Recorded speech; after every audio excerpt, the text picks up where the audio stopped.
Hutano hwepfungwa chikamu 8. Kubatsirana mukuvaka mhasuru dzepfungwa, kugadzira kachikwata nevamwe vedu.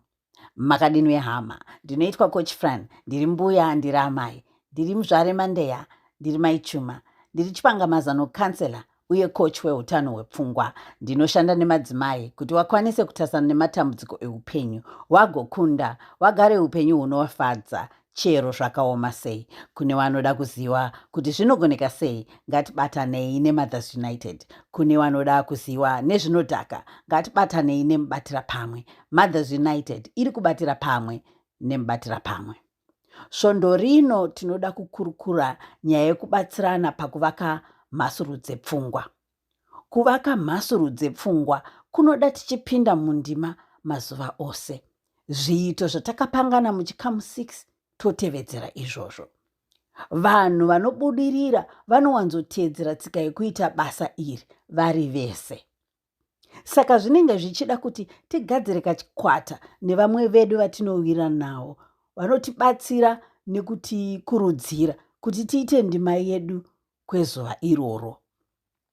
Ini ndine zvikwata 3 zvevanhu vandinosangana navo tichikurukura kuti basa ratiri kufanira kuita riri kuitwa here.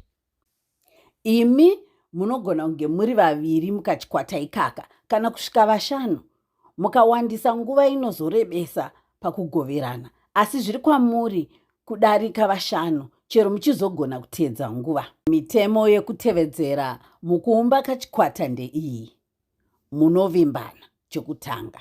Chepiri, munosununguka, hamuzeze kutaura zvinoshungurudza nekuti munenge mabvumirana kuti zviri kutaurwa muchikwata hazvibude imomo. Chetatu, munokurudzirana nekutsiurana zvisina kushorana kana kunyombana. Chechina, munotsvagana kana paine atizii asingatauri kuti yake ndima iri kufamba sei. Chechishanu, kana paine zviri kunetsa munogona kugoverana, mokurudzirana muchishandisa ruzivo rwamanarwo rwekuvaka mhasuru dzenyu dzepfungwa.